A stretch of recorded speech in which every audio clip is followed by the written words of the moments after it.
Télé Antilles, Jean-François Saint-Louis, le Radio Show. Bel bonsoir, bel bonjour, mesdames et messieurs, très heureux de vous retrouver sur le réseau Télé Antilles ou encore KMT Télévision, puisque vous le savez, cette émission est également diffusée sur la Martinique, la Guadeloupe et la Guyane. Alors, c'est son deuxième passage dans les studios de Télé Antilles. Je m'en remercie pour fidélité. C'est quelqu'un que vous connaissez, qui est assez connu dans le paysage audiovisuel, ici même en France. C'est monsieur Philippe Pilotin, bel bonjour. Approche-toi du micro, bel bonjour. Bel bonjour, Jean-François. JF, comme j'ai coutume à dire, notre président. Ouais, je suis chez toi ici. Merci infiniment, parce que c'est vrai que j'ai eu beaucoup d'échos concernant la dernière émission. Alors, nous bénis ça. Roger, fais micro à descendre, Philippe. Tu peux le faire descendre comme ça. Émission machin en pile. Alors, mesdames et messieurs, vous connaissez un peu le principe. Hein, c'est le radio show, c'est de la radio filmée. Et nous sommes avec notre ami Philippe Pilotin. Alors, émission machin en pile, Philippe. Tu as eu beaucoup d'échos. J'ai eu beaucoup d'échos, beaucoup de gens, des gens de haut placés qui m'ont contacté, que ce soit des Antillais, des métropolitains, qui ont trouvé que j'étais juste dans mes propos. Juste et dur. Parce que des fois, il faut se dire la vérité. Donc, ils ont apprécié ce que j'ai dit. Bon, je sais que je ne fais pas l'humanité, parce qu'il y a des gens qui doivent être pas d'accord avec moi. Même Jésus, il est crucifié. Voilà. Oui, comme dirait, et comme dit si bien mon ami Mike, on a le droit de ne pas être d'accord. Donc, c'est ton cas. Exactement. Alors, il y a quelque chose. Alors, c'est vrai que, il y a beaucoup de femmes qui m'ont appelé, me disant, Jean-François, comme un homme comme ça, petite lettre, célibataire. C'est vrai ou pas, Philippe Pilotin? Oui, c'est pas ça. Belle boucle comme ça, il est célibataire, c'est pas normal. Et puis, il y a aussi des gens, je vais être franc avec toi, Philippe, qui ont été un peu choqués quand tu disais qu'il y a eu beaucoup de jeunes femmes antillaises qui se sont prostituées ici. Ça a bousculé pas mal de personnes à ça. Mais il ne faut pas se voiler la face, puisque ça existait. Pourquoi le cacher? Ça existait, puisque maintenant c'est beaucoup moins fréquent. Mais au début des années 70, c'était comme ça. Beaucoup de nos compatriotes partaient aux Antilles, qui vivaient déjà ici, allaient chercher des filles aux Antilles, sous prétexte de les faire garder des enfants, femmes de ménage. Mais finalement, ces filles étaient prostituées par ces gars-là. Mais ces filles-là, elles pouvaient pas appeler leurs parents, ou je sais pas, c'est parce que c'est quand même violent ce que tu as dit quand même. Hein. On va pas revenir dessus, mais en gros, tu dis clairement, il y a des Antillais qui partaient en Martinique, en Guadeloupe, en Guyane et à La Réunion, chercher des filles et les mettaient sur le trottoir ici en prostitution, ici en France. Mais bien sûr, ce que je dis, c'est une réalité. À l'époque, ces jeunes filles ne pouvaient pas contacter leurs parents, parce que d'une part déjà, il n'y a pas de téléphone portable. C'est pas comme maintenant, quoi. Non, c'est pas comme maintenant. Donc, voilà. Donc, c'était très compliqué pour elles-mêmes déjà. Déjà, quand elles arrivaient, la France, elles ne connaissaient pas la France d'une part déjà. Prendre le métro, c'était encore pire. Et donc, ils étaient murés. Le gars fermait la porte de la maison. La fille avait peur. Sérieux? Mais oui, bien sûr. J'ai connu des gens comme ça. Et il y a même des filles qui m'ont appelé, qui m'ont dit « Merci d'avoir en parlé ». Non, alors là, tu t'en doutes. Je vais passer par talent le TikTok. Tu es sérieux, ça, Philippe Pilotin? Je peux te donner à la suite de notre première émission, il y a des filles qui t'ont appelé te certifiant qu'elles auraient vécu cela. Et des filles que tu connais? Non. Des filles que tu connais, qui m'ont appelé, et après l'émission, si tu veux, je peux les appeler, tu ne pas de conneries, ce que je te dis. J'ai connu beaucoup comme ça, beaucoup. Et ça, on s'en doute, Philippe Pilotin, ça ne s'oublie pas. Ce sont des filles qui ont ça à jamais dans leur tête. Ça démonte une fille, ça. Exactement. Elles me disent qu'elles ne veulent pas en parler parce que, elles sont mariées maintenant, le plus souvent, elles ont des enfants, mais quand elles y repensent, elles se disent, mais des fois, elles me disent que je ne veux même plus voir mes beaux-frères ou mes oncles ou même mes tantes pour avoir fait ce qu'elles ont fait. C'était un cercle vicieux et familial dessus quoi? La famille était impliquée dans l'histoire? Tout à fait, la famille métropolitaine, parce que les parents aux Antilles ne savaient pas ce qui se passait. Et ces enfants n'osaient pas dire aux parents que voilà ce que je subis par rapport à ta sœur, par rapport à ton frère, etc. Par rapport voilà, ils n'osaient pas le dire. Ou des amis.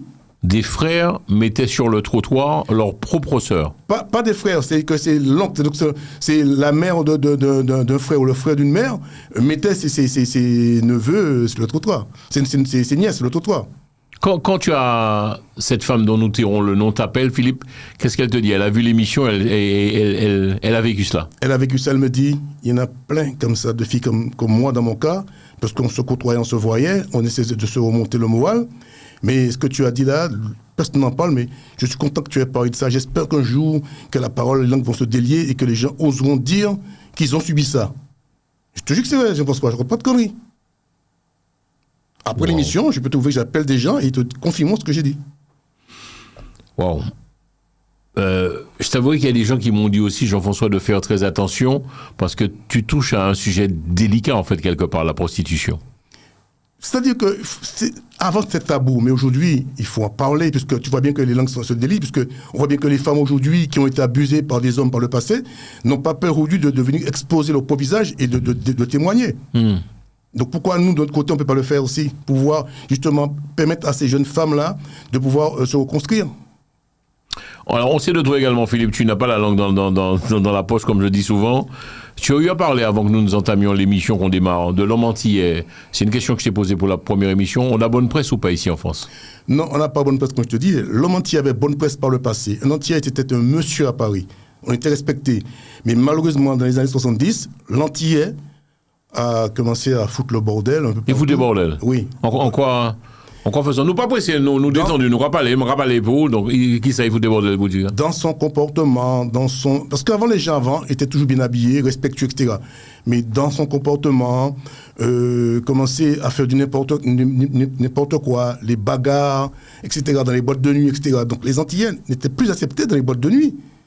Pourquoi? Parce qu'ils disaient que ces gens qui allaient au boîte des coups, il y aura violent, il y aura venir célibataire, il vous draguer tout le monde, etc.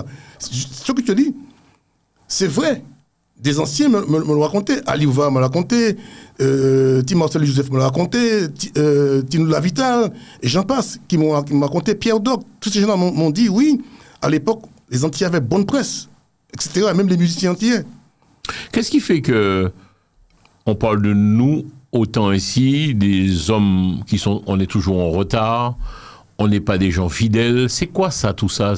Moi, ça me touche. Moi, personnellement, je vais être franc avec toi, ça m'agace presque. Même les humoristes s'amusent à ça.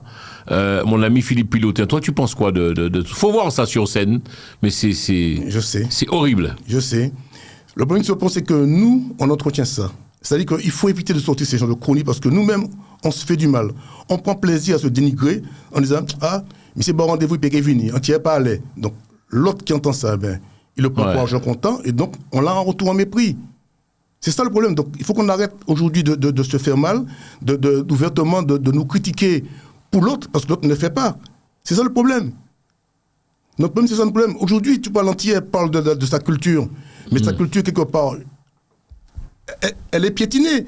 Parce qu'aujourd'hui, un antillais aux Antilles, il est plus américanisé que Guadeloupe et Martinique. C'est clair. Nous sommes le seul peuple qui ne défendons pas notre culture, nos racines, notre langue, nos habits, notre cuisine. On veut faire tout ce qui vient de l'extérieur. Le chinois, lui, il fait 100% pour qu'il soit chinois et puis aussi que les autres fassent comme lui. L'américain, etc. Nous sommes le seul peuple qui souvent, on prend le côté américanisé. Ouais, donc nous plus américains, passer d'autres. En question, c'est dû à quoi ce côté aussi ne sommes pas des gens sérieux, pas fidèles du tout, nous, hommes et femmes, nous... Tu penses quoi de tout ça, Philippe Pilotin? Ça, c'est un faux problème. C'est humain. L'homme a toujours été comme ça, mais le problème qui se pose, c'est que l'antillais est plus démonstratif. C'est ça. Il ne va pas se cacher le plus souvent pour le faire. Les endroits où il va le faire, il sera vu et connu par des gens, parce qu'il est de la communauté. Parce que l'étranger, il va ailleurs. En chinois, il peut regarder notre communauté, il peut regarder l'autre communauté, etc. Parce que nous, on va tous dans les mêmes endroits, donc forcément, on est vu, reconnu. Et donc demain, coup de langue à passer. Est-ce que tu as beaucoup d'amis antillais, Philippe Pilotin, et puis comment fonctionnes-tu avec tes amis antillais, si tu en as? J'ai beaucoup d'amis antillais, ils savent ma façon de fonctionner. Je ne me considère pas comme l'antillais, c'est Accra Boudin, danser Bréhom. Ça, hors de question. Tu es dur quand même. Si tu penses qu'on pense ça de nous vraiment, l'antillais c'est Accra, Boudin, amusement Bréhom, c'est ça? Tu es dur, hein, Philippe? Je ne suis pas dur parce que c'est ce qui se passe. Faut pas se broyer la face. Je dis pas que tout le monde est pareil, mais c'est l'image qu'on a de nous. Ah bon? Oui. Philippe, je t'en prie. En plus, tu travailles dans une... On va pas dire, mais bon, tu travailles dans une grosse structure. Tu travailles donc en gros avec des Blancs. Sérieusement, les Blancs pensent ça de nous. Sérieusement, Philippe Pilotin, toi qui travailles dans une grosse structure, les Blancs pensent ça vraiment de nous. Nous, c'est amusement, Accra, Boudin, danser et Rita. Mais même les Antillais le disent. Ah bon? On se le dit, mais quand les autres nous le disent, on le prend mal. Mais c'est une réalité. C'est triste, mais bon. On pense ça de nous ou bien pour toi, c'est la triste réalité? On est vraiment comme ça? Pas tout le monde, parce qu'aujourd'hui, ça tâche à changer, mais c'était l'image qu'on a véhiculée par le passé, qui nous est restée. Parce que, je vais te dire encore, plusieurs maires de l'époque qui voyaient ce que je faisais, avec qui je travaillais quand j'étais au ministère, bon bref, je ne sais pas c'était où, qui me disaient, Monsieur Pilotin, c'est un peu triste, hein, quand on voit à Sarcelles ou bien à Montmorency ou à Gonesse, on voit que la communauté entière est très, très, très, très importante, et qu'à l'époque, on n'a pas d'élus, de gens qui viennent pour nous voir, pour dire qu'on veut faire de la politique. Par contre, dès qu'arrivent les beaux jours, ils viennent tous nous voir pour avoir une salle. Quand est-ce que ça va s'arrêter? Je te jure que c'est vrai. Ça m'avait choqué. Il m'a dit, ne le prenez pas, monsieur Pilotin. Vous êtes quelqu'un de très intelligent. Je vous le dis, c'est pour que vous puissiez toucher 2 mots à vos compatriotes, parce que c'est l'image qui véhicule. Waouh. Je te jure que c'est vrai ce que je te dis. C'est pas un invention de ma part. Maire, on cite pas de nom. Plusieurs maires te disent ça, Philippe. Me l'ont dit. Nous, on demande que des salles pour des amusements. C'est-à-dire, on fait soirée. Exactement. Je te jure que c'est vrai. J'ai pas inventé. Ça s'est passé à Montmorency. Je n'ai pas dit quel maire de Montmorency. Oh non, il n'y a pas de souci. Ça s'est passé à Garges-les-Gonesse. Je n'ai pas dit qui m'a dit ça. Ça s'est passé à Sarcelles. Waouh. Donc voilà. Je ne suis pas pour le 78, pour les autres 77, mais c'est ce que j'ai entendu. Qui m'ont dit de vive voix. J'ai fait des expositions. Il y a même qui étaient des maires qui se sont vraiment étonnés de voir qu'à l'époque, je faisais des expositions sur des objets anciens, sur la musique, etc. Il me dit, mais vous êtes différents des Antillais, vous. Je dis, pourquoi? Il me dit, mais vous êtes à l'opposé d'eux. C'est magnifique ce que vous faites. Mais comment vous avez eu l'idée de pouvoir garder tant d'objets anciens, de vous intéresser à la culture proprement dite antillaise? Mais c'est formidable. C'est dommage, elle est riche cette culture antillaise. Mais elle y gagnerait si beaucoup de vos compatriotes faisaient comme vous. Ce serait magnifique, merveilleux. On ne demande que ça. Que ça. Je te demanderai également de te rapprocher de ton micro, mon ami Philippe Poupé. Voilà, c'est très bien. En question, mon capoté, Philippe, est-ce que tu penses que la nouvelle génération qui arrive, les choses sont en train de changer c'est en train de changer ou pas? Parce que nous sommes amenés à vieillir et à partir. La nouvelle génération, ça change ou pas? Ou malheureusement, c'est pareil. C'est-à-dire que j'ai constaté quelque chose. C'est-à-dire que la génération antillaise de métropole, elle est plus active que celle des Antilles. T'as qu'à voir que c'est ici que la communauté antillaise est plus active. Elle fait des choses, beaucoup de choses. Contrairement aux Antilles, je dis pas, c'est pas une critique, il y en a qui font. Mais aux Antilles, c'est plus relax. Donc je pense que la culture antillaise va être sauvée par rapport à ceux qui vivent en métropole, pas ceux qui vivent aux Antilles. Je pense, c'est mon point de vue à moi. Je dis pas que j'ai raison, mais quand je vois un peu ce qui se passe, je me dis que quand on voit le nombre d'associations qu'il y a ici en métropole, qui font découvrir beaucoup de choses, aux Antilles on ne le fait pas. Je suis désolé. C'est une réalité. Quand je pars au pays, je me rends compte comme quoi qu'il y a plus d'activités ici qu'aux Antilles, dans tous les domaines. Il ne faut pas se voiler la face, toi, mais tu le sais. À part le tout déyol, le tout cycliste qui est en Guadeloupe, Martinique, etc. Qu'est-ce qu'il y a d'autre? Est-ce qu'on fait d'autres choses, etc. Maintenant, on a instauré le créole. Aux pêcheurs, c'est une bonne chose qu'ils ont fait.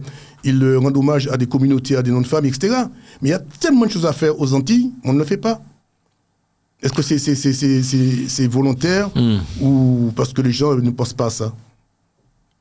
Alors, s'il fallait aussi rapidement te présenter, Philippe, et c'est pour cela que je le dis ouvertement, une fois tous les 2 mois ou une fois par mois, tu viendras sur ce plateau nous parler un peu de choses et d'autres. Donc là, le rendez-vous, nous le prenons à la rentrée en septembre. Tu fais quoi de tes vacances, par exemple, là? Tu pars au pays ou bien? Je ne sais pas encore. Donc, c'est vrai que moi, les vacances, ça se décide au dernier jour. Pied levé, voilà. Ouais. Donc, c'est selon mes humeurs, mon humeur, et puis je me dis, tiens, il y a ça, pourquoi pas profiter, etc. C'est-à-dire que je ne programme pas vraiment à l'avance beaucoup de choses. Est-ce qu'un gars comme toi, avec toute la réflexion, je te connais depuis des années, c'est vrai que tu es beaucoup dans la réflexion. Je vois tes posts aussi sur les réseaux, beaucoup dans la réflexion, on l'a mis. Et puis tu n'oublies pas, franchement, moi je constate une chose, même celles et ceux qui sont décédés depuis des années durant, j'ai vu ton post sur Serge Ponsard, c'est ça. En fait, tu es quelqu'un, tu n'oublies pas, c'est important. Si tu veux, demain matin, aller plus haut, commence à savoir d'où tu viens. Ouais. Parce qu'on ne casse pas qu'à faire sans base. C'est important. Donc je dis que si notre histoire, on ne la raconte pas aux jeunes qui arrivent, ce n'est pas les morts qui ont dit qu'un tel existait. Okay. Ça, c'est important, je pense. Donc, je fais ce travail-là. Quand tu pars aux Antilles, Philippe Pilotin, qu'est-ce que tu te dis? C'est un peu des questions que je t'avais posées pour la première émission, mais histoire de se rentrer dans le bain. Qu'est-ce que tu te dis quand tu arrives en Martinique ou en Guadeloupe? Qu'est-ce que tu te dis? Le pays a avancé, progressé ou... Waouh, c'est encore compliqué. C'est très compliqué. On ne peut pas dire que le pays a avancé, progressé. Philippe, tu vas te faire, à chaque fois que tu vas passer dans cette émission, tu vas te faire des ennemis, hein, et en plus tu donnes ton numéro de téléphone. Fais gaffe, Philippe. Philippe Pilotin, vous pouvez le suivre également sur les réseaux, sur Facebook. Alors, en gros, c'est compliqué. J'assume. Aux Antilles, c'est très très compliqué aux Antilles. Donc, pourquoi? Il y a des casques comme un peu en Inde. Même si ça ne veut pas dire son nom, mais c'est comme ça. Donc, si tu n'es pas l'ami d'un tel, les portes sont fermées, etc. Que ce soit politiquement dans tous les domaines. Donc, il ne faut pas se voiler la face. Donc, nous, on le cache, mais je te dis que j'ai vu des gens, par exemple, qui m'ont dit, vous voulez faire ça, mais vous payez une chance. Si vous voulez faire ça, vous avez un tel d'ici, moi, qui a voyé. Si vous voyez comme ça, il paye pas aucun cause. Tu vois déjà, bon, c'est partout comme ça. Mais je ne pensais pas qu'au siècle où on vit aux Antilles, ce serait comme ça. Un enfant du pays qui revient, qui veut faire des choses, qu'on puisse l'aider. Non. C'est mal vu. Et tu peux poser la question à tous ceux qui votent nos Antilles, sauf ceux qui reviennent pour essayer de s'imposer. C'est-à-dire qu'on cas que, moi, sorti l'autre côté, l'autre beau pays, moi, la science infuse, je vais changer mentalité, c'est mon. Non. Quand tu arrives, il faut analyser, et il y a une façon de pouvoir s'exprimer et de pouvoir toucher les gens, parce que pouvoir les faire adhérer des fois à des choses qui sont bien, mais ou pas qu'ils viennent brusquement, ni changer mentalité, c'est mon, ni changer mode de vie. Non. Les gens ne vont pas l'accepter. Donc, il faut arriver à une façon diplomatique de voir, les emmener, vous dire, bon, comme tu dis, il bosse mon peuple, il bosse mon gars, du ça, bon, maman, il a regardé ça, ouais, il y a un point là, vous avez qu'à pousser là-dedans, pas qu'à voir machin là. Il a dit, bon, coup pays. Donc, il entraîne les gens, il leur montre comme ça que, ouais, vraiment, coup pays, ça finit plus propre, ça plus belle. Donc, c'est ça, il faut que les gens adhèrent à ce que tu dis, de façon, comment dire, de façon à les amener dans où tu veux les amener pour pouvoir développer le pays. C'est tout. Voilà. Moi, comme je dis souvent aux Antilles, dès que je vais bon la meilleure, je vais trouver des produits bocaïnou. Parce que souvent aujourd'hui, j'ai l'impression que j'arrive aux Antilles, même si c'est un département français, mais que je trouve plus de produits qui viennent de l'Hexagone, de l'extérieur, qui viennent des Antilles. C'est quand même pas normal. Le touriste qui vient aux Antilles, il ne vient pas pour manger ce qu'il mange en France métropolitaine. Il a envie de découvrir des choses nouvelles dans le pays. Et souvent, j'ai posé la question à un gars qui m'a dit, ouais, mais, sauf, nous on fait ça parce que, bon, c'est plus facile. Ah ouais? C'est plus facile. J'ai dit, oui, mais rien ne se fait facilement. Il y a toute la difficulté. Mais si toi, tu commences à le faire déjà, je pense que demain, les portes vont s'ouvrir pour toi et puis que donc tu vas faire quelque chose de bien. Voilà, par exemple, du côté de Trinité. Ceux qui ont fait la glace, maintenant c'est connu en Martinique, tout le monde a mangé glace là. Au début, je me rappelle quand j'allais manger, il y avait très peu de gens. Donc si on développe des activités pour faire découvrir des choses aux Antilles, pourquoi aux Antilles, on ne peut pas créer un côté pour faire rien qui fruit à pain, fruits ignames, des trucs comme ça. On aurait pu faire ça. C'est la maison du fruit à pain. Tu peux, par exemple, nous amoureux des boudins, pas n'importe quoi aux Antilles qui diront que la casa boudin, qui dit boudin 24 c'est 24. On entend parler, quoi, pour dire que, tiens, m'arrive aux Antilles, m'arrive manger un petit boudin, un petit boudin. Non! C'est triste. La maison des accords non plus. Il n'y en a pas. Tu vois ce que je dis? Attention, je ne dis pas que ça s'infuse, mais il y a tellement de choses à faire au pays, mais il faut la volonté aussi. Ou quoi dit ça? Pati feuille. Je n'ai pas ni 150 000 bras. Donc, et où même Bouti ou Pati en France, Philippe Pilotin? Tu aurais pu, bon je sais, on ne va pas le dire, mais tu travailles dans une grande institution ici en France. Mais qu'est-ce qui a fait que tu aies décidé de rester, de vivre et de faire ton trou en France? Aux Antilles, c'est compliqué? Alors, à l'époque, aux Antilles, c'était très compliqué. Déjà, aujourd'hui, encore, c'est compliqué pour avoir un poste aux Antilles, déjà. Donc, si vous partez d'être clochard, ou bien vous voulez, quand vous faites bien la pêche, ou bien l'agriculture, il n'y a pas grand-chose pour les jeunes. Donc, moi qui voulais faire des études, moi qui voulais avoir un potentiel assez élevé, intellectuellement, etc., je ne pense pas que j'aurais pu atteindre ce potentiel si j'étais resté en Martinique. Il ne faut pas se voiler la face. À l'époque, bien sûr, les choses ont évolué. Parce qu'à l'époque, à part le lycée Chercheur, qu'est-ce qu'il y avait, Institut Vidios, où j'étais, qu'est-ce qu'il y avait d'autre? Il n'y avait rien aux Antilles.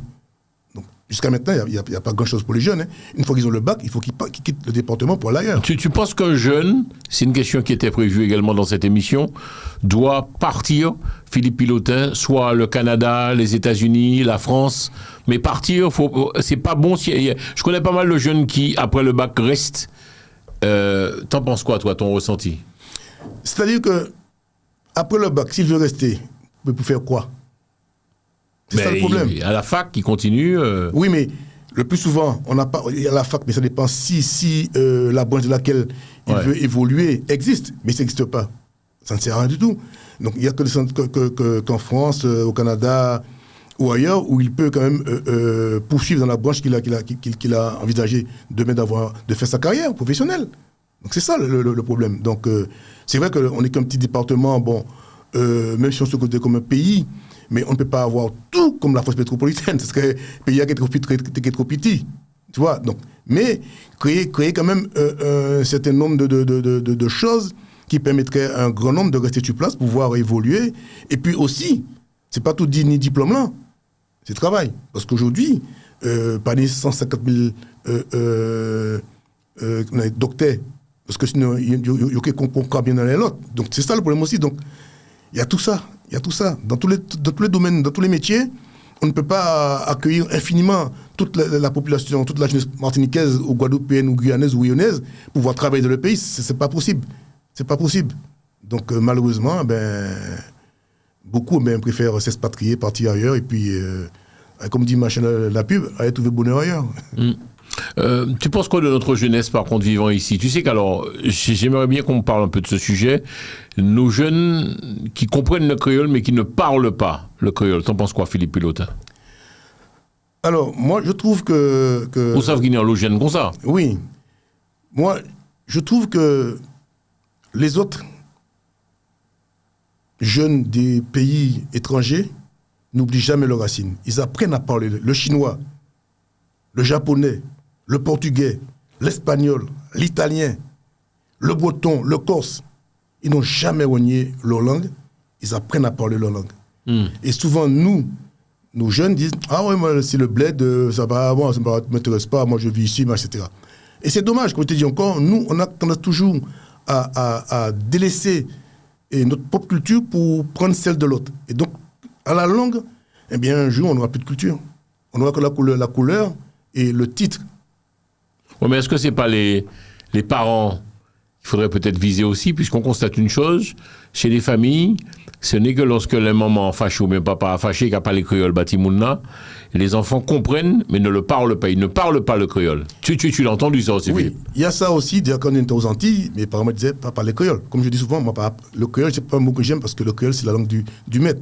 Comme j'ai toujours dit, que le créole n'est pas la langue des Antillais. À la base, c'est une langue française, portugaise, espagnole, anglaise et hollandaise. C'est pourquoi il n'y a aucun mot africain de la langue française telle qu'on la connaît à ses débuts. D'accord? Je l'avais dit la dernière fois, je crois. Tu as dit quoi, le créole? Le créole n'a rien d'africain dedans. C'est totalement faux. Totalement faux. Le créole, c'est la langue du créole. Et les gens font souvent l'amalgame. Il faut savoir qu'aux Antilles, il y a 5 catégories de blancs aux Antilles. 5 catégories de blancs. Les premiers, ce sont les premiers blancs qui sont arrivés, ce sont les colons. C'est-à-dire que c'est eux qui ont massacré les Kaninagos, etc. à l'époque. Ils se sont emparés du pays. Enfin, c'est eux. Ensuite, il y a une deuxième vague de blancs qui sont arrivés aux Antilles. C'est ceux qui sont arrivés en tant qu'esclavagistes. À cause du sucre. OK? Les enfants de tous ces blancs-là sont nés aux Antilles. On les appelle des créoles. Donc ce sont des blancs nés en Martinique, en Guadeloupe, etc., qui sont des créoles. Donc nous, on n'est pas créoles. Ce sont des blancs qui sont créoles. Donc ils ont créé leur propre langue créole. Ensuite, il y a une quatrième vague de blancs qui est arrivée aux Antilles aussi. Ils ne sont pas arrivés, ils ont été déportés aux Antilles. C'était les voleurs, les voyous, c'était les bandits, tout ça, etc. On les envoyait loin de la France métropolitaine pour assainir la France, de peur que ces gens-là ne pourrissent la France. Voilà. Et la 5e vague de blancs qui arrive, ce sont ceux qui sont comme tout antillais, qui sont français, comme s'ils disaient que je vais habiter en Bretagne, je vais habiter à Lille, eh bien, ils ont le droit de venir aux Antilles. Mais les gens font l'amalgame, ils appellent tous ces gens-là béqués. Dès qu'ils sont blancs, ils sont béqués. Non, c'est totalement faux. Il ne faut pas faire cet amalgame-là. Il faut bien comprendre ça. Un blanc qui vient travailler ou qui a épousé un Martiniquais ou une Martiniquaise n'est pas un béqué. Alors que dès qu'il y a un blanc aux Antilles, sans béché qui là.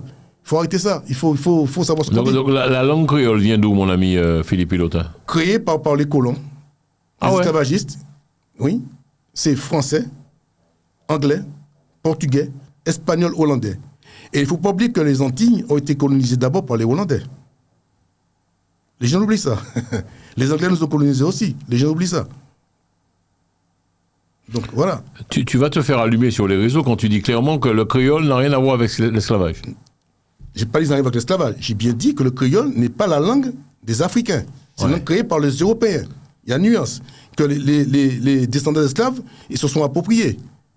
Mais et c'est pour raison pour laquelle, lorsque l'esclavage est aboli, les Blancs ont toujours dit, c'est du créole petit nègre, c'est du français petit nègre. Lorsque les descendants d'esclaves, se sont appropriés cette langue-là, pour nous dénigrer, lorsque eux le parlaient, ils disaient pas que c'était du français petit nègre. Mais quand les esclaves et leurs descendants, ils ont pris cette langue-là comme leur langue, ils ont décrété que c'est français petit nègre. Donc, quand il pose 2-3 questions, ben justement, c'était prévu dans la programmation des questions. L'origine du mot esclave, Philippe Pilotin, c'est quoi? Alors, esclave, ça vient de slave, parce que les premiers, tu sais, Poutine en a parlé dernièrement quand il expliquait. C'est exclu, slave, ça veut dire pays slave. Ces gens-là, ils étaient les esclaves des autres Européens, tout simplement. Mais il faut savoir que l'esclavage remonte. Les premiers blancs, c'était esclaves, ce sont les slaves. Mais il faut savoir que l'esclavage remonte depuis les temps antiques, parce que même les Noirs mettaient des Noirs en esclavage. Ah bon? Bien sûr, pour pouvoir faire, ils avaient des serfs, des serviteurs, pour pouvoir construire des bonnes sangracriers. Et après, ce sont les Arabes qui ont fait un commerce. Après, les Portugais ont continué, après les esclaves, de pouvoir faire du commerce d'esclavage. Et après, ce sont les Français, les Anglais, tout ça, qui se sont mis aussi. Mais les plus durs ont été les Français. Alors, quand et par qui a débuté l'esclavage africain par les Européens, en fait? C'est les Portugais, les premiers, les Portugais. Ah bon? Les Portugais. D'ailleurs, beaucoup de noms africains portent des noms portugais, des formations. Ok. Les gens ne savent pas ça. Si tu remontes l'histoire, tu verras bien ce que je dis. Quand et par qui a été aboli l'esclavage aux USA, aux États-Unis? Eh bien, tu vois, c'est un peu, comme je dis souvent, si les Noirs ne s'étaient pas révoltés, l'esclavage ne serait pas aboli. Donc moi, je ne veux pas citer de noms de personnes qui ont aboli l'esclavage. C'est un peu comme Chelsea, on dit qu'il a aboli l'esclavage, c'est totalement faux. Donc c'est pour tenir bonne conscience. Mais l'esclavage n'a pas été aboli par des gens, c'est le peuple qui s'est soulevé, c'est ces Noirs qui n'ont plus voulu accepter ça, qui se sont soulevés. Mais l'histoire va toujours reconnaître le maître, c'est lui qui a décidé. Donc c'est pas vrai. Donc c'est pourquoi je dis que pour moi, l'esclavage a été aboli par le peuple souffrant qui a décidé de prendre sa destinée en main, tout simplement, au point de mourir, tout simplement. Voilà. Ok. On va continuer dans la réflexion. Une petite question à poser, parce que je vois un peu tes écrits et puis les questions qu'on doit te poser. Tu voulais qu'on parle du lélé, bois, lait ou de goyave, c'est quoi? Alors, c'est quoi dire goyave ou goyave? Qu'est-ce qu'on dit? Parce que j'avoue que j'ai du mal avec le mot aussi. Hein. C'est quoi? Alors, c'est vrai que c'était les Blancs qui disaient goyave. C'est que c'est une antilapo sauvée. Alors, qu'est-ce qu'on dit? Donc, il y a qui dit goyave, on a dit gruyave, on a dit gouyave, etc. Donc chacun le dit à sa façon. Donc est-ce qu'on dit goyave? Non, on ne dit pas. Mais en français, on dit goyave. Goyave. Sûr, Philippe?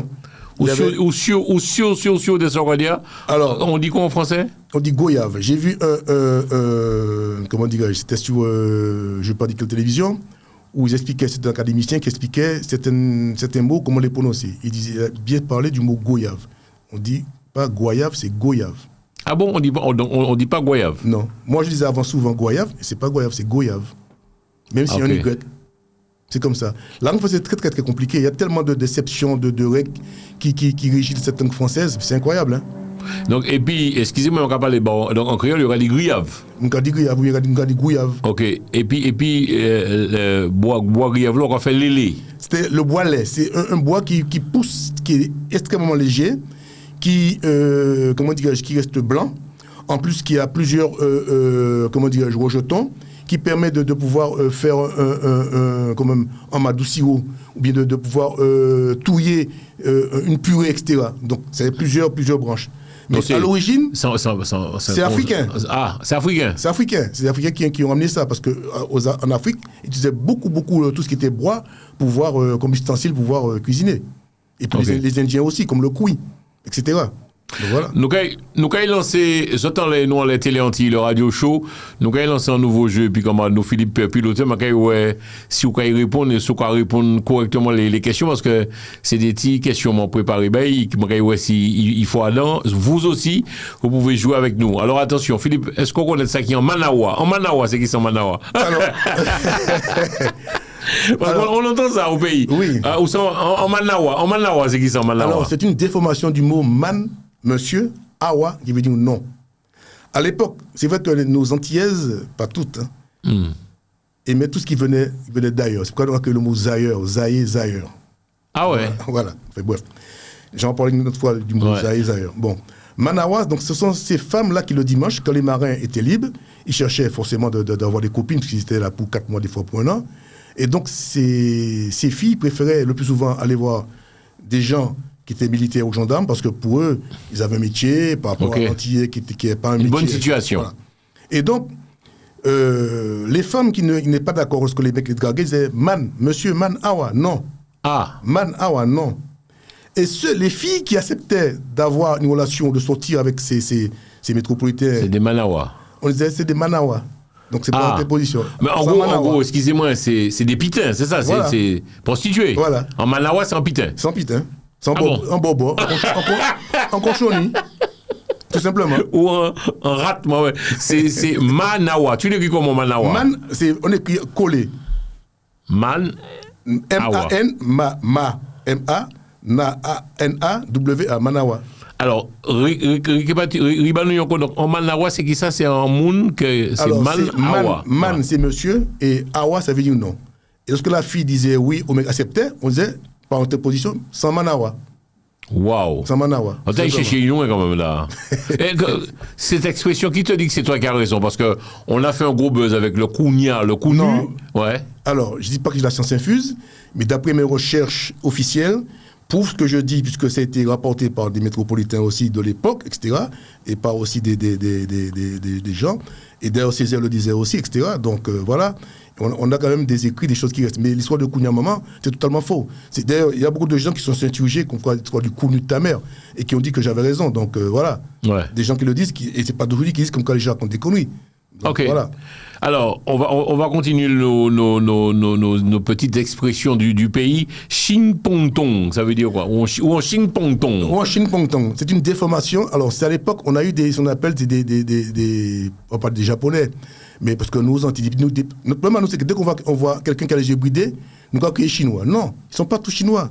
Tu as des Japonais, tu as des Vietnamiens, tu as des Laotiens, et eux te disent, non, monsieur, je suis asiatique, mais je ne suis pas chinois. Et nous, quand on l'a souvent crié, depuis le monde, en chinois. Non, je ne suis pas chinois. La Chine, c'est la Chine.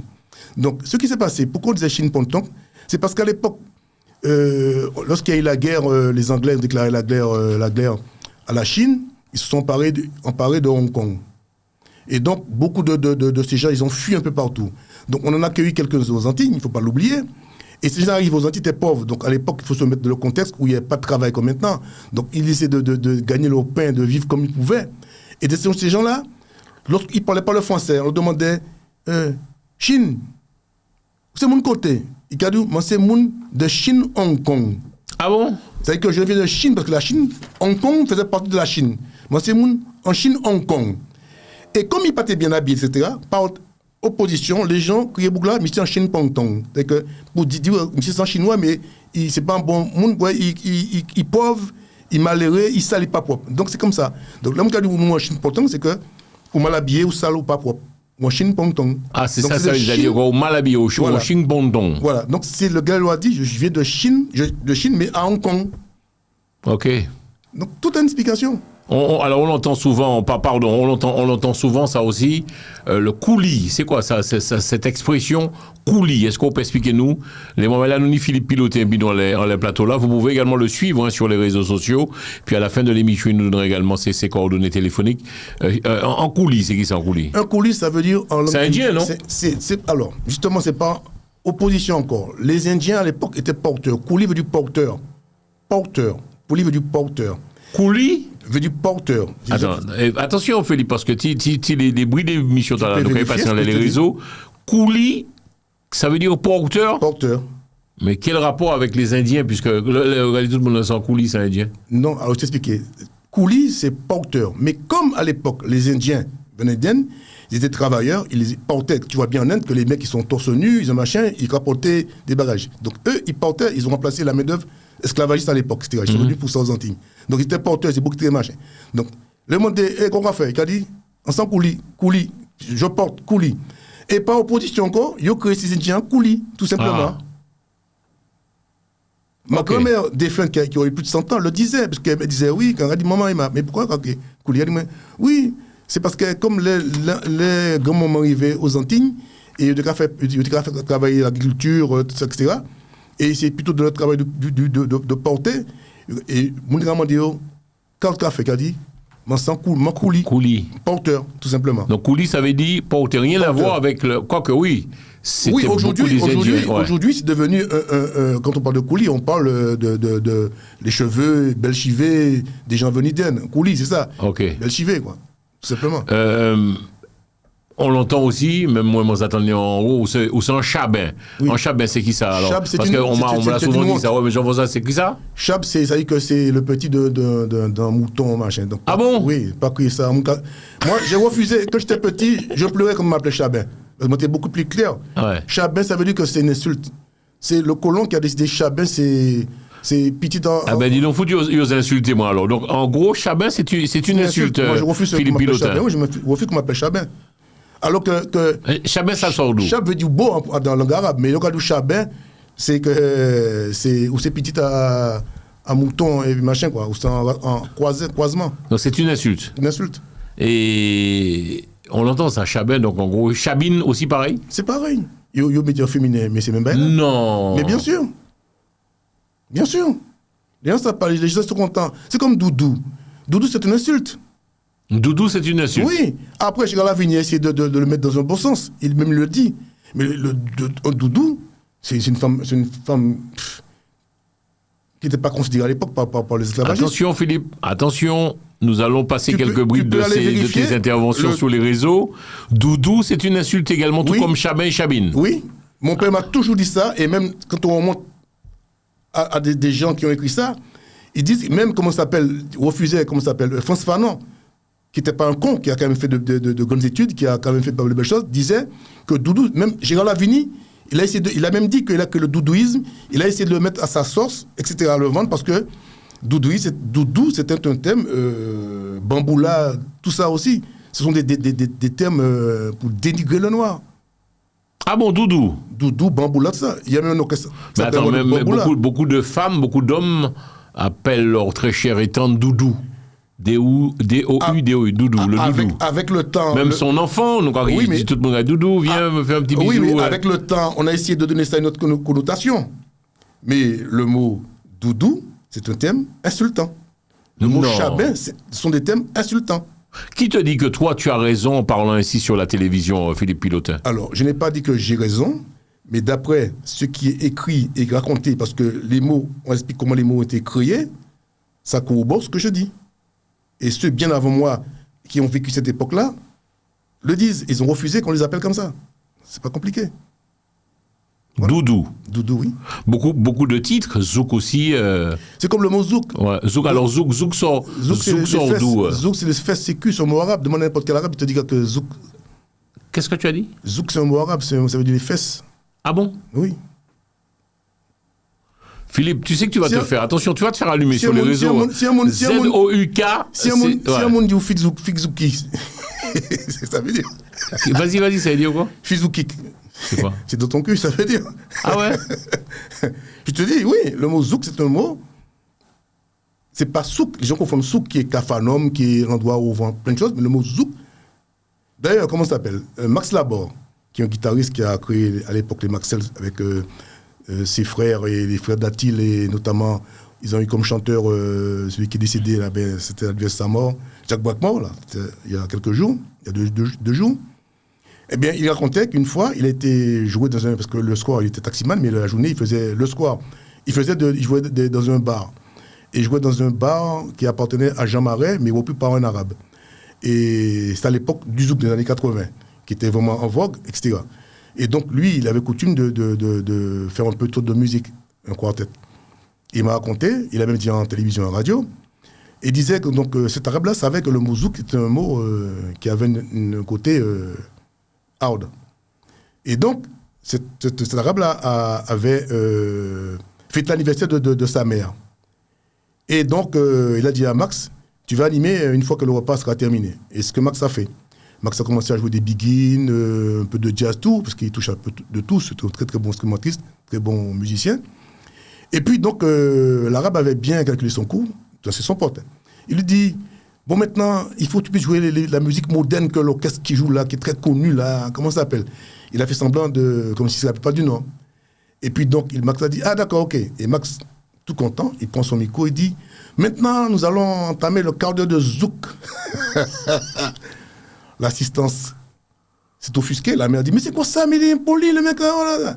Et c'est là que le gars est intervenu, il dit, maman, non, aux Antilles, c'est une musique, chez nous, c'est un autre sens, mais ça veut dire que je danse, etc. Il a dit, ah bon, etc. Alors, je vais aussi te poser cette question, le mot béquet, l'expression béquet, c'est quoi un béquet? C'est qui, c'est quoi? Alors, un béquet, c'est une déformation du mot bêcher. À l'époque, c'est-à-dire comme quoi que c'était les esclavagistes qui, sur le commandeur, le grand chef blanc, qui était son cheval, et donc il dominait la plaine où les esclaves étaient au travail. Et donc, il faut savoir à l'époque que ces esclaves-là travaillaient sans répit du matin jusqu'au soir, et non-stop. Mais le blanc, lui, il avait le droit d'aller se restaurer, manger, etc. Et quand il partait, eh bien, les noirs, eh bien, les esclaves, eh bien, ils avaient l'occasion de pouvoir buller, de pouvoir prendre du repos, parce qu'on n'est pas des machines quand même. Mais entre-temps, les mecs étaient tellement fatigués, etc. Lorsque le maître arrivait, il les voyait à ne rien faire. Il leur disait bêcher, bêcher, bêcher. Bêcher, bêcher. Travailler, bêcher. Et donc, conclusion après, qu'est-ce qu'ils ont fait? Ils ne sont pas contre ces esclaves. Ils ont dit maintenant, quand le blanc partira, le maître partira aller manger ou vers quelle occupation, on va mettre une sentinelle là pour nous prévenir quand il arrive. Un peu comme font les Lémuriens qui donnent la lettre. Et donc, cet Africain, ne sachant pas prononcer le mot bêcher, il a tout le monde dit, quand il voyait le maître arriver, il disait béquet, béquet, béquet, béquet, béquet. Et donc, c'est comme ça qu'on a décrété que béquet, eh bien, c'était le maître de le blanc, tout simplement. Donc, ce mot-là, c'est eux qui l'ont créé. C'est comme Zoreille, en La Réunion. Le mot Zoreille, pourquoi? C'est parce qu'à l'époque, les esclaves, les colons blancs avaient peur que les Noirs se réunissaient. Jusqu'à maintenant, ils le disent, pas plus de 3. Donc, quand ils voyaient des Noirs ensemble, ils prêtaient l'oreille pour écouter ce qui se passait. Et c'est comme ça que, à La Réunion, ils ont dit attention, Zoé, c'est-à-dire qu'ils écoutent. Donc on leur a donné le nom de Zoé parce qu'ils avaient tout le temps, ils écoutaient ce que disaient ces gens pour savoir c'est pas un complot qui monte, etc. Tout a une explication. Tout a une explication. Voilà. Et puis, dernière expression, je voudrais qu'on s'arrête un tout petit peu dessus. On l'a tous entendu, yé cric, yé crac. On fait même le jeu yé cric, yé crac. C'est quoi ça, Philippe Pilotin, yé cric, yé crac? Ça sort d'où? Alors, j'ai découvert ça, et Césaire l'avait dit, je ne croyais pas. Je l'ai lu il y a longtemps. Moi, j'ai fait mon expérience, mais je l'ai lu dans un livre de Césaire et dans un livre de Léopold Sédar Senghor aussi, dans un truc. Mais l'expérience, je l'ai fait moi-même. C'est après que j'ai découvert qu'eux aussi pensaient comme moi. Tout simplement, il faut savoir que même aux Antilles, avant, on n'avait pas de rue. C'était la cour, c'était une cour où il y avait c'était du sable, les gens avaient des petits bancs, il y avait toujours un arbre qui était au milieu de la cour, etc. Les gens voyaient de l'eau le matin, il n'y avait pas d'électricité, les gens se réveillaient, dormaient au coucher du soleil, se réveillaient avec le soleil. Et donc, en Afrique, j'ai découvert ça aussi quand on partait en brousse, comme on dit en brousse ou en nomado. Et j'ai retrouvé un peu ces choses que j'ai un peu vécues aux Antilles. Parce que bon, c'est vrai que par rapport à mon âge, je n'ai pas vécu ça complètement, mais j'ai quand même eu le temps de connaître ça. Où l'après-midi, le soir, vers les 17h, les parents étaient sur un petit banc, on était tout autour là, et puis ils racontaient des histoires, des blagues, etc. Et souvent, les parents étaient fatigués parce qu'ils partaient très tôt le matin pour aller cultiver leurs champs, pour aller planter. Donc, il fallait qu'ils fassent ça très tôt. Donc, ils partaient dès 2 ou 3 heures du matin. Et parce qu'à midi, ça tapait le soleil. Donc, mais les enfants, tu sais que nous, là, nous étions petits, nous étions cirés. Nous met dedans, nous paradomis. Mais les parents sont fatigués. Il faut comprendre qu'ils sont fatigués.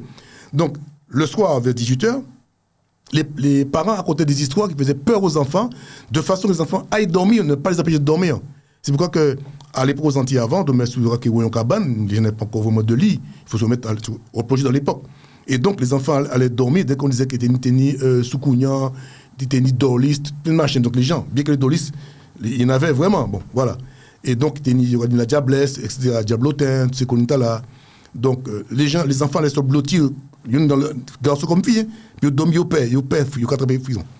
Et donc, j'ai découvert en Afrique, effectivement, que ce qui se passe, c'est que les hommes dans le village, il y a un chef de village, donc les hommes, à la tombée de la nuit, n'ont plus le droit de faire quoi que ce soit. C'est le règne des insectes. Comme chez nous avant, ça a un peu disparu.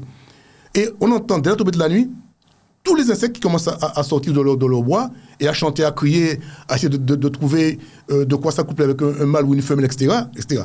Et donc, il faut savoir qu'à cette époque, il y avait beaucoup de grillons. Et ces grillons, le mâle émettait le cri de yé, yé, cric, l'autre, et crac, crac, bon, etc. Tout simplement. Et lorsque, dans la nuit, il y avait un décès, quelconque qui était important, le chef de village était averti. Donc, celui ou celle qui avait un problème allait frapper à la porte du maître, du chef de village, pour dire, monsieur un tel, il y a ça qui s'est passé. Et lui, comme c'était le reine de la nuit, c'est le reine des insectes, il demandait l'autorisation aux esprits des insectes de prendre la parole. Donc il disait, yé, cric, yé, coq. Donc il faisait le cri du mâle, le cri de la femelle. Et il disait, est-ce que la cour dort? Pourquoi il disait ça? Il répétait ça plusieurs fois, jusqu'à ce que quelqu'un entende que non, la cour ne dort pas. Donc s'il y a quelqu'un qui ne dort pas dans la cour, parce que c'était une cour, il disait, non, la cour ne dort pas. À ce moment, il disait, il y a ça qui s'est passé. Donc quand il faisait ce cri-là d'abord, c'est pour se mettre dans la peau d'un insecte. Et ensuite, après, le chef de village avertissait celui qui devait laver le mort, ceux qui devaient baliser l'endroit où était le mort, ou autre chose, quoi. Donc, ils mettaient des cônes de lambi, ils mettaient ce qu'on appelle le sebi ou le chaltounet. Et le mot sebi, c'est une déformation de setbi, parce qu'à l'époque, les esclaves, ils ont copié, ils étaient en train de copier le maître en faisant le craps. Le craps, qui est le jeu que jouaient les Anglais. Et lorsqu'ils imitaient tout ce que faisait le maître, un jour, le maître les voyait ensemble, ils arrivaient à pas de loup, ils disaient, qu'est-ce qu'ils font? Ils disaient, setbi. C'est que être ensemble, ils sont ensemble. Et donc, les esclaves, ils ont appelé le jeu sebi, et ils ont appelé le flambeau sebi. Tout simplement. Toute une explication. On a des petites questions techniques, on va sortir dans les expressions.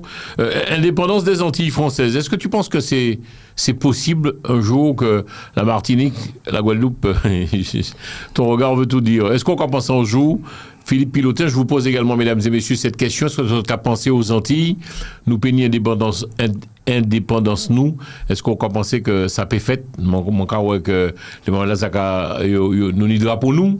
Est-ce qu'on peut penser qu'un jour nous pays indépendance nous, Philippe Pilotin? Tout est possible. Ah ouais, tu y crois? Mais écoute bien ce que je dis, tout est possible. Mais penses-tu que les Américains, si un jour la France laisse la Guadeloupe Martinique, que les Américains accepteront? Déjà en 81 sous Mitterrand, tu te rappelles? Ouais. Reagan, ce qu'il voulait faire? Ajouter une étoile en plus, 2 étoiles de plus au drapeau américain.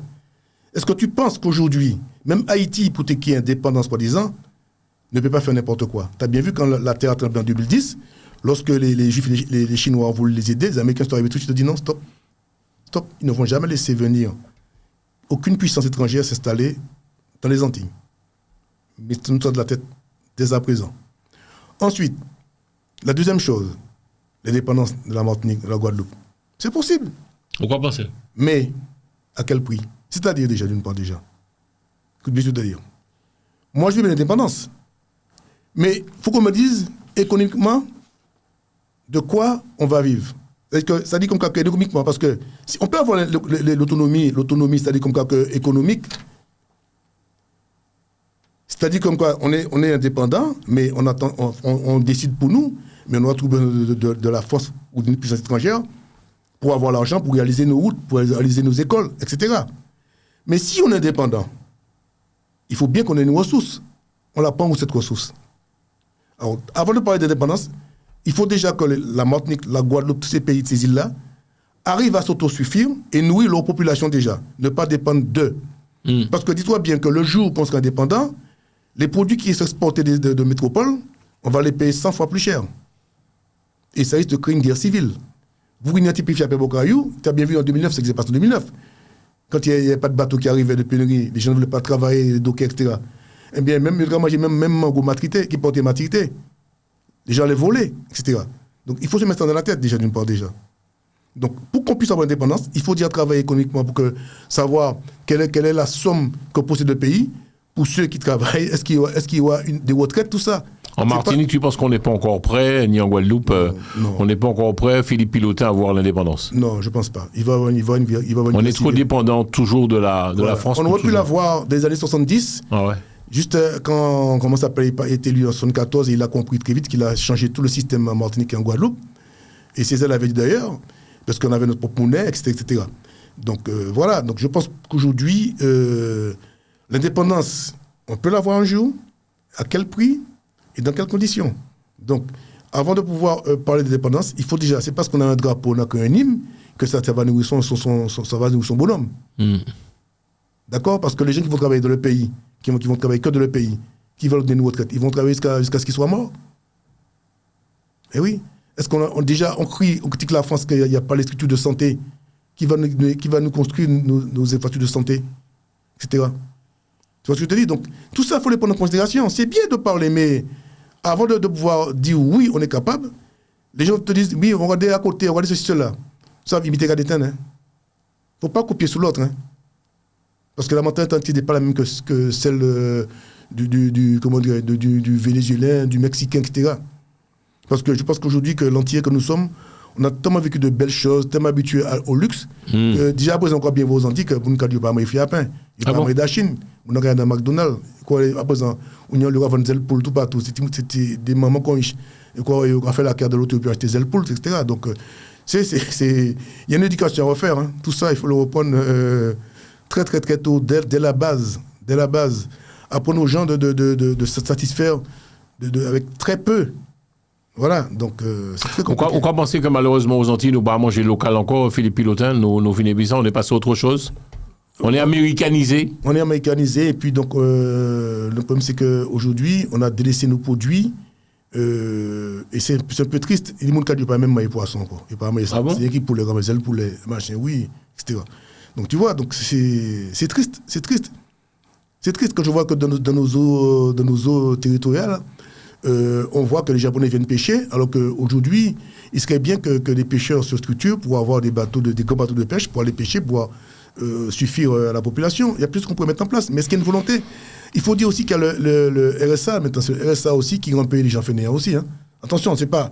C'est quand même le monde fainéant aussi. Hein. Parce que je peux dire que je ne dis pas tout le monde.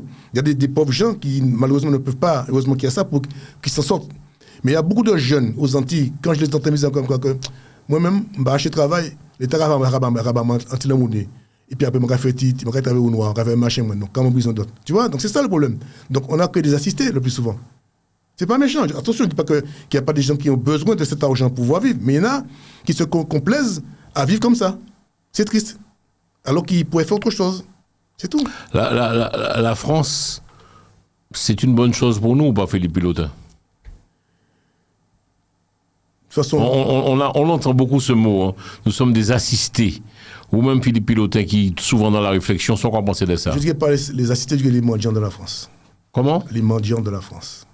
Nous sommes des mendiants de la France? Mendiants de la France. Attention Philippe, je ne vais rien couper dans cette émission. Tu ne coupes rien. Ne m'appelle pas après pour me dire Jean-François, je ne vais rien couper. Tu le dis clairement, nous sommes des mendiants de la France, Philippe Pilotin. La France a fait de nous des mendiants. Wow, regarde la caméra, tu es capable de le répéter? Oui, la France a fait de nous, les Antillais, des mendiants. Tout ça, nous besoin faire, il faut nous demander Maman France. On ne peut rien faire. Politiquement, dans tout, on ne peut rien faire. Waouh. Mais c'est une réalité, je pense quoi. On ne peut rien faire aux Antilles sans l'accord de la France. Nous sommes des mendiants.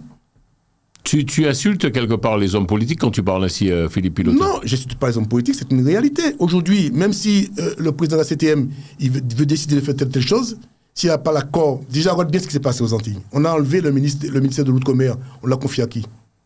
À Damanet. Donc ça veut dire comme quoi que le jour où il a levé mouche rouge pour des causes justes, eh bien le même ministre qui est de l'Intérieur, qui est de l'Outre-mer, qui a dit, allez, les policiers en bas, GIGN, comme ça s'est passé la dernière fois. Il doit même plus d'intermédiaire pour dire non, on n'est pas droit de faire ça, etc. Comme du temps de Yves Gégou. D'accord? Il a morflé, lui aussi, à ce moment. Il a morflé parce qu'il a dit des vérités. Il a été évincé par Sarkozy. Voilà. Nous sommes, c'est violent quand même le mot que tu emploies. Nous sommes des mendiants de la France. Oui. La France a fait de nous des mendiants. On doit quémander. C'est tout. On ne sait pas nous prendre en charge, on ne peut pas nous assumer, faire des choses, on a du mal toujours. C'est pas qu'on a. Que nous, on a la possibilité, mais ils ne nous donnent pas la possibilité de faire ce qu'on veut faire. C'est pas pareil. Donc, ils font de nous des mendiants. Nous ne sommes pas devenus les mendiants par rapport à notre comportement, notre personnalité. Mais Jean-François, si à présent, c'est moi qui ai dormi dans la case, pour dormir, on ne peut pas entrer dormir là, c'est moi qui ai dit bon, ben, en dormir. On ne peut pas décider qu'on va entrer dormir là. On va dire non, tu ne dois pas là, dehors. Donc, ça, le problème, c'est que la France, aujourd'hui, ne permet pas aux hommes politiques d'exprimer des choses qu'ils ont envie de mettre en place. Il faut passer par la France et la France dit non, non, c'est non. Non, c'est non. La France est une bonne ou mauvaise chose pour nous? Parce que, alors, une question que je vais te poser, tu l'as tout à l'heure parlé d'Haïti. Il y a une différence quand même entre Haïti et la Martinique. Il y en a une ou pas, Philippe Pilotin?